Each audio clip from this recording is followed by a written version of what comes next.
$1 बराबर 90 रुपए जैसा रेट कोई सरकार सीधे तय नहीं करती।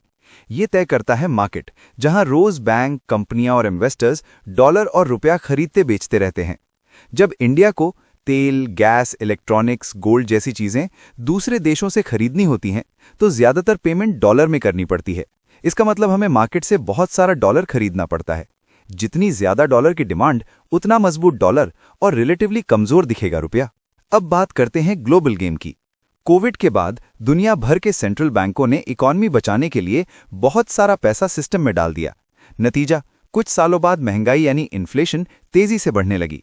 इसको कंट्रोल करने के लिए अमेरिका के फेडरल रिजर्व ने इंटरेस्ट रेट्स बहुत तेजी से बढ़ा दिए। अब वहां के सेफ गवर्नमेंट बॉन्ड्स पर करीब 5% के आसपास रिटर्न मिलने लगा। तो इंटरनेशनल इन्वेस्टर्स ने क्या किया? उन्होंने इंडिया जैसे देशों से पैसा निकालकर अमेरिका के इन सेफ एसेट्स में लगाना शुरू किया।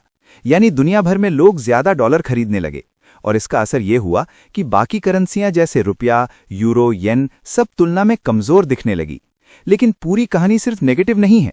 इंडिया की कुछ अपनी प्रॉब्लम्स हैं, जैसे तेल पर heavy dependency, current account deficit और इंडिया में इन्फ्लेशन अमेरिका से ज्यादा होना। इन सब की वजह से रुपया लंबे समय में धीरे धीरे कमजोर होता है, जैसा हमने पिछले 20 सालों में देखा है। लेकिन दूसरी तरफ इंडिया के पास स्ट्रांग फॉरेक्स रिजर्व्स हैं। आरबीआई जरूरत पड़ने पर मार्केट में आकर डॉलर बेचकर रुपए को संभाल सकता है और हमारी इकोनॉमी दुनिया की फास्ट ग्रोइंग इकोनॉमीज में से एक है। अगले कुछ सालों में ज्यादा चांस यही है कि रुपया धीरे धीरे और डिप्रिशिएट करेगा, यानी हर साल थोड़ा थोड़ा डॉलर के मुकाबले कमजोर होगा।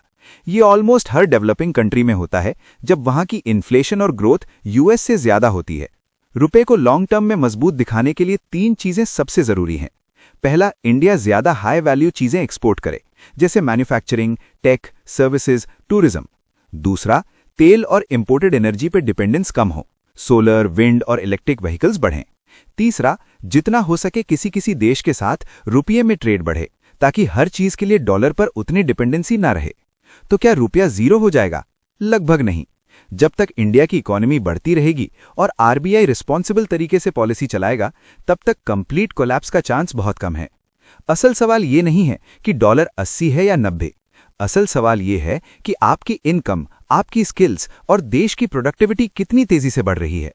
अगर ये सब रुपए से तेजी से बढ़ते हैं, तो आपकी रियल लाइफ इंप्रूव होगी, चाहे फॉरेक्स स्क्रीन पर रुपया थोड़ा कमजोर ही क्यों ना दिखे। मैं हूं अभिषेक सक्सेना, आप देख रहे थे बुकपीडिया हिंदी।